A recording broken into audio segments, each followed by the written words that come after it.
আসসালামু আলাইকুম দর্শক, শুরু করছি নগদ জনপদের খবর সংবাদ কক্ষে। আপনাদের সাথে আছি আমি ফাহমিদা দোলা। এখনকার এই সংবাদ আয়োজন একই সঙ্গে চ্যানেল আইয়ের ইউটিউব চ্যানেলে এবং চ্যানেল আইয়ের ওটিটি প্ল্যাটফর্ম আই স্ক্রিনে লাইভ স্ট্রিম হচ্ছে। চট্টগ্রামের কর্ণফুলী নদীতে বাংলাদেশ বিমান বাহিনীর একটি প্রশিক্ষণ বিমান বিধ্বস্ত হয়ে স্কোয়াড্রন লিডার অসীম জাওয়াদ নিহত হয়েছেন। প্রশিক্ষণ যুদ্ধ বিমানটি যান্ত্রিক ত্রুটির কারণে দুর্ঘটনায় পড়ে। এতে আরেক পাইলট প্রাণে বেঁচে যান। চৌধুরী ফরিদের পাঠানো তথ্য ও ভিডিও চিত্রে রাজীব আহমেদের রিপোর্ট। চট্টগ্রামের পতেঙ্গা এলাকায় বোট ক্লাবের কাছে কর্ণফুলী নদীতে বিমান বাহিনীর প্রশিক্ষণ যুদ্ধবিমানটি বৃহস্পতিবার সকাল 10:30টার দিকে বিধ্বস্ত হয়। আন্তঃবাহিনী জনসংযোগ অধিদপ্তর আইএসপিআর জানিয়েছে, বাংলাদেশ বিমান বাহিনীর প্রশিক্ষণ যুদ্ধবিমানটি যান্ত্রিক ত্রুটির কারণে চট্টগ্রামের পতেঙ্গায় দুর্ঘটনায় পড়ে। বিমানের 2 জন পাইলটকে উদ্ধার করা হয়। তাদের মধ্যে আহত স্কোয়াড্রন লিডার অসীম জাওয়াদ সম্মিলিত সামরিক হাসপাতাল সিএমএইচে চিকিৎসাধীন অবস্থায় মারা যান। নৌবাহিনী ও পুলিশ সহ বিভিন্ন সংস্থার কর্মকর্তারা ঘটনাস্থলে উদ্ধার তৎপরতা চালায়। পতেঙ্গা থানার ভারপ্রাপ্ত কর্মকর্তা কবিরুল ইসলাম গণমাধ্যমকে জানান, যান্ত্রিক ত্রুটির কারণে বিমান বাহিনীর প্রশিক্ষণ বিমানটিতে আকাশেই আগুন ধরে যায়। Rajib Ahmed, Channel I. নোয়াখালীর বেগমগঞ্জে 4 লেন সড়ক দখল করে গড়ে উঠছে দোকানপাট। ফুটপাতের অস্থায়ী দোকানগুলো হয়ে উঠছে স্থায়ী। অভিযোগ, দখল করা দোকানপাট থেকে মাসে চাঁদা উঠছে কোটি টাকারও বেশি। আছে অ্যাডভান্স ও মাসিক ভাড়া। আলাউদ্দিন শিবলুর পাঠানো তথ্য ও ভিডিও চিত্রে রাজীব আহমেদের আরও একটি রিপোর্ট। নোয়াখালীর চৌমোহনী, চৌরাস্তা ও বাংলা বাজারে যানজট দীর্ঘদিনের।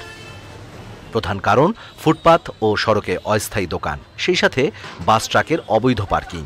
ফুটপাথের দীর্ঘদিনের অস্থায়ী দোকান এখন রূপ নিয়েছে অনেকটা স্থায়ী অবকাঠামোতে। 18টি জেলার সাথে যোগাযোগের সড়কটি বাজারের রূপ নিয়েছে। ফুটপাথ আগে দখল হয়ে গেছে, এখন মেইন রাস্তা আমাদের দখল হয়ে গেছে। মাছ তরকারি বাজার খালি থাকে, বাজারগুলি রাস্তার উপরে, রাস্তার মেইন রোডে বসাতে আমাদের সবাই অসুবিধা। একদিকে বাজার ফাঁকা হয়ে যাচ্ছে, অন্যদিকে জমজমাট ফুটপাত আর সড়কে ব্যবসা। জীবনের ঝুঁকি নিয়ে চলাচল করছে সাধারণ মানুষ। ফুটপাতে তো হাঁটতে পারতেছি না, রাস্তারও সাইড দিয়ে হাঁটতে পারতেছি না, আমাদের রাস্তার মাঝখানে গাড়ির সাথে জীবনের ঝুঁকি নিয়ে হাঁটতে হইতেছে। রাজনৈতিক নাম ভাঙিয়ে তারা সেখানে দোকান বসায়। ফুটপাত উচ্ছেদ করা কখনো সম্ভব হবে না যদি রাজনৈতিক এবং প্রশাসন উভয় একসাথে হয়ে যদি এটার বিরুদ্ধে যদি অ্যাকশনে না যায়। প্রশাসন, জনপ্রতিনিধি ও ব্যবসায়ীদের নিয়ে বড় ধরনের উচ্ছেদ অভিযান চালানো হবে বলে বলছে স্থানীয় প্রশাসন। আমাদের কাছে যেহেতু কন্টিনিউয়াস এরকম তথ্য আসে, আমরা ঊর্ধ্বতন কর্তৃপক্ষের সাথে ইতিমধ্যে কথা বলেছি।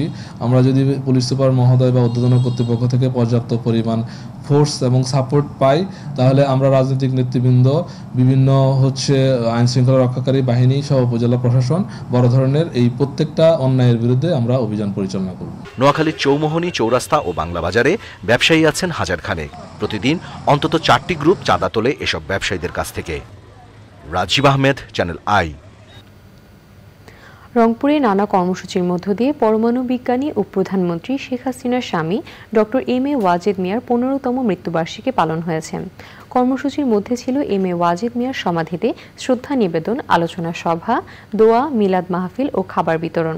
পীরগঞ্জ উপজেলার ফতেহপুরে তার সমাধিতে শ্রদ্ধা জানান বেগম রোকেয়া বিশ্ববিদ্যালয়ের ট্রেজারার অধ্যাপক ডক্টর মজিব উদ্দিন, উপজেলা প্রশাসন, জেলা আওয়ামী লীগ, জেলা যুবলীগ, ডক্টর ওয়াজেদ স্মৃতি সংসদ, বেগম রোকেয়া বিশ্ববিদ্যালয় অফিসার্স অ্যাসোসিয়েশন এবং বিশ্ববিদ্যালয় ছাত্রলীগ সহ বিভিন্ন সংগঠনের নেতারা। এবারে প্রতিনিধিদের পাঠানো তথ্য ও ভিডিও চিত্র নিয়ে সাদিয়া ওমর রিপোর্ট। পটুয়াখালীতে পল্লী বিদ্যুতায়ন বোর্ডের আওতায় পল্লী বিদ্যুৎ সমিতির সকল চুক্তিভিত্তিক কর্মচারীদের নিয়মিতকরণ, হয়রানি বন্ধ ও বৈষম্য দূর করে সকল সুযোগ সুবিধা প্রদানের দাবিতে অনির্দিষ্টকালের কর্মবিরতি দিয়ে মানববন্ধন ও বিক্ষোভ করছে সমিতির কর্মকর্তা কর্মচারীরা।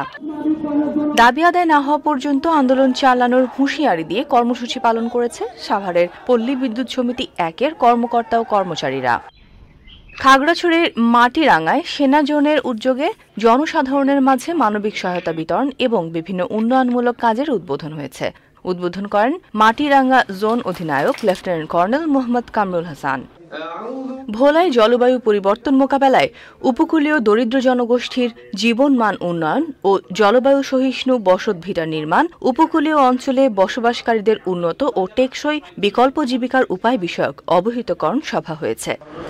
কুষ্টিয়ার ক্ষুদ্র নৃগোষ্ঠী পরিবারের মাঝে বসত ঘরের চাবি হস্তান্তর, শিক্ষাবৃত্তি ও বাইসাইকেল বিতরণ করেছে জেলা প্রশাসন। উপস্থিত ছিলেন খুলনা বিভাগীয় কমিশনার মোহাম্মদ হেলাল মাহমুদ শরীফ। বরিশালের বৃহত্তর বরিশালের ইতিহাস ও ঐতিহ্য বিষয়ক আঞ্চলিক ইতিহাস সম্মেলন হয়েছে। সম্মেলনের মাধ্যমে বরিশালের ইতিহাস চর্চায় নতুন মাত্রা যোগ হবে বলে মনে করেন অতিথিরা। সাদে ওমর, চ্যানেল আই।